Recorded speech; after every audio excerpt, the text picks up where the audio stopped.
Hi guys, welcome back to my XPS guide. Now I'm gonna review Wildcard Ace. So let's take a look on his stats first. So like you can see that his stats is just like your ordinary magician.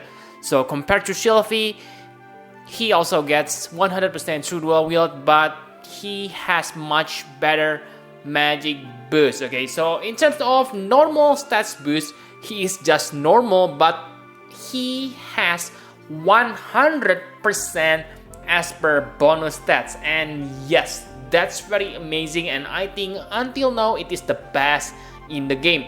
Okay, so if you manage to reach 3 stars as per, you will get lots of boosts on his stats. Okay, not only that, he also has 40% physical evasion, which is insane, and 50% magic evasion. You cannot stack magic evasion, so 50% are simply wow. Okay, so yeah, you can evade the magic attack 1 in 2 times attack. Okay, so it is very amazing trait.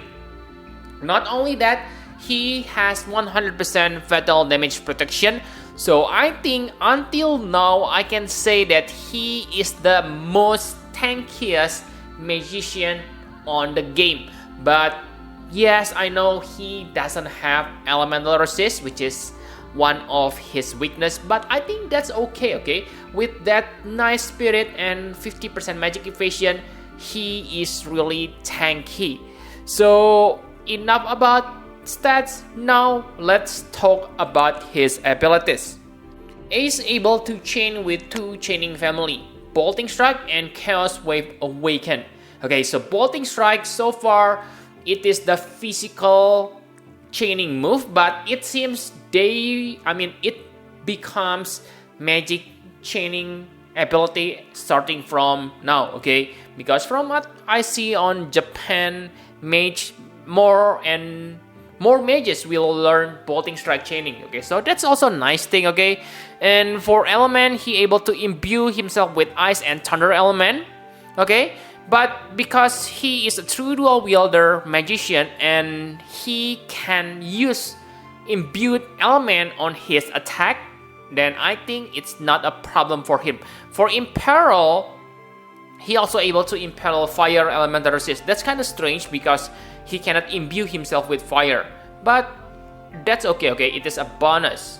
And other than attacking, Ace also able to support your party. The first is he able to give 1 AoE physical evasion. This is really useful, guys. Okay, I don't need to explain it because yes, some bosses have powerful AoE physical attack, so even you can only negate 1 attack, this is really useful. And the next is cancel magic. Some of you ask me, what is cancel magic? So cancel magic is like the name, it cancels the magic. So be careful, use this as the last action on the turn. Okay, because if you use it first and you use white magic, let's say Kyuraga, to heal your party, your Kyuraga gonna be cancelled. So this is for canceling enemy Dispelga, some instant death. So this is really useful ability. Okay, and the good thing about these support abilities is he also able to attack at the same time. So you don't broke your chain or whatever while using this attack. Okay, so really amazing. And maybe the best support he has is the cooldown ability. Okay, this will kill himself, but the effects are really great. The first is it will refill your Esper gauge.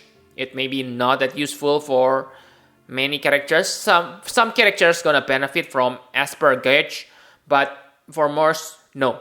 And the best part is it will refill 40 LB gauge to all allies. This is really amazing because yeah, most characters use 36 LB, so that means you can use your limit burst starting on the first turn. Okay, yes, I know that some characters also able to use their LB on the first turn, but for those who cannot, this cooldown ability is really great.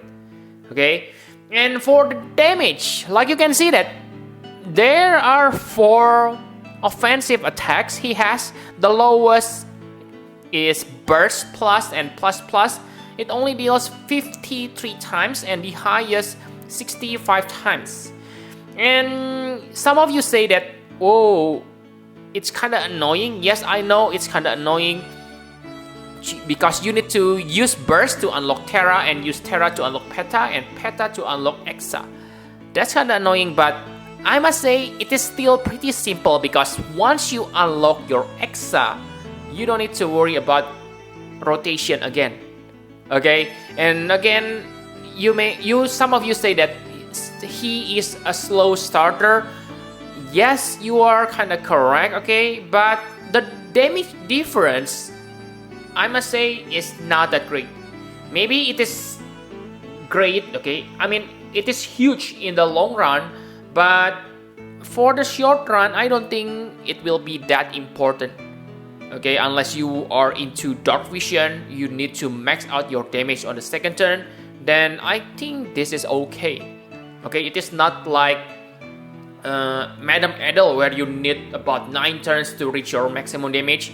Like you can see from the rotation, on the 4th turn, you already able to deal lots of damage or reach maximum damage. Okay, and sometime you may wonder, what if I die? Do I need to reset again? For Ace, I can say you don't need to do that because on the 7th turn, you unlock one cooldown ability that will unlock your Exa burst immediately. So yes, he has something like that protection, I can say. Okay, so very good for his limit burst. I must say it is great limit burst because with 50% LB damage boost on his passive, it deals 108 times. But like you can see, the effects are only magic plus 250%, the side effects, so it is not a must cast. Okay, so I don't think you need to level up this because even on the maximum damage, it still deal lower damage than your Exa burst. Okay, unless of course you give him LB damage boosting abilities, but it is chaining ability, so I don't think it is good idea to max to make him into limit burster. Okay, I prefer to make him into simply normal Chaos Wave Awaken or Bolting Strike Chainer. So in about abilities, now let's talk about partner. You can see that for partner, he can get benefit from Rena, Sylvie, because yes, element imbued take effect on his magic attack, unlike your normal mage. Okay, very good. So what you need to search is for partner who able to imperil an element which he cannot imperil. For example, if you use if you want to use water elemental attack, then pairing him with 4-Wind Vessel is good thing. Okay, because Ace cannot imperil water. Okay, so enough about partner. For recent trial, this is where I kinda hate Ace. Okay, I think almost all his attacks are single target. Some of you are happy because it makes him good in quote on dark vision, but for me, okay, I don't care about dark vision. Really, guys, I think it's kind of tiring for dark vision. So this is my opinion for recent trial. For recent trial, okay, we fight multiple enemies. So I really think that AoE damage is much superior. Okay, you can defeat all these trials using single target attack, but it takes extra time, right? So yep, I think that's all you need to know. Now let's talk about equipment.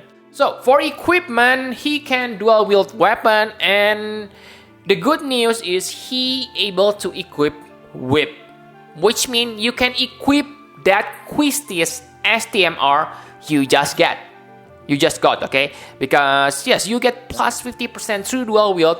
So if you have, let's say, 2 benevolent beauty ram, wow, he reached that 200% through dual wield, something that's very hard to get until this point when we get ram.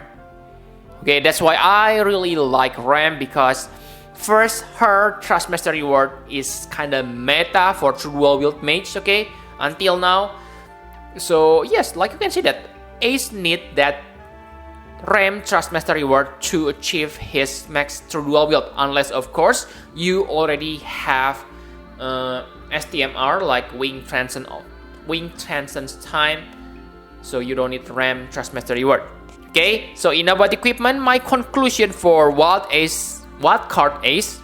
So yes, I like him. He is flexible, and if you take a look on Furcula, yes, he is the top match damage dealer at this point. Okay, because yes, you can see that after 4 turns, you can spam that 65 times move every turn. So that's almost on, yeah, I think that's on par with 4-Wind Visualist. But 4-Wind Visualist, you need to wait every 4 turns. So yes, his damage is awesome.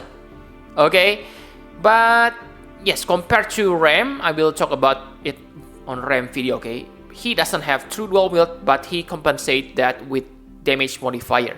So I think yes, it's about the same. Okay, and another thing I like about him is yes, he has simple rotation. Okay, some of you also said that, oh, it's annoying. Yes, I'm kind of agree with you back then, but yeah, basically it's just a change in naming. You don't need to use something that increase damage modifier and it will run out after a few turns. You don't need to worry about that. Okay, that's why I say his rotation is simple. Okay, simply remember the order, burst. I forgot. Okay, sorry, because I don't have 7 stars Ace. Okay, and the only weakness I think for Ace is his Thrustmaster reward and STMR are not tempting. Like you can see that Thrustmaster reward, throwing weapon, yes, it has nice magic stats, but from what I can remember, there are only 2 mages who really need this throwing weapon magic. The first is Rinoa, the second is the old Ace. Okay, so I don't think this is worth chase for, okay, unless you want to use Ace, of course. For STMR, yes, it has that 60 magic, maybe it has very high magic and spirit boost, nice, but that's only raw stats. For the side ability, magic and spirit break resist, I don't think that's really useful because you usually need that stats break resist for everyone, so individual like this kinda useless unless of course you equip all. Yeah, you have, let's say 4 times 5. Yeah, you have 20 Wildcard Ace, so you can equip this Vermilion flag on all your characters, but that's kind of stupid because you still need attack and defense breaks, right? So I don't think this STMR is good. And maybe some of you complain slow starter, but I think 4 turns maybe kinda acceptable. Okay, I didn't say this for other character, because remember that other character you need to refresh your ability to keep the damage modifier active again, but for Ace you don't need to do that. Remember that. Okay, and I think that's all you need to know about Ace. Okay, thank you very much for watching. Please hit the like button and subscribe to my channel for more Final Fantasy Brave X VS Guide. Bye bye guys.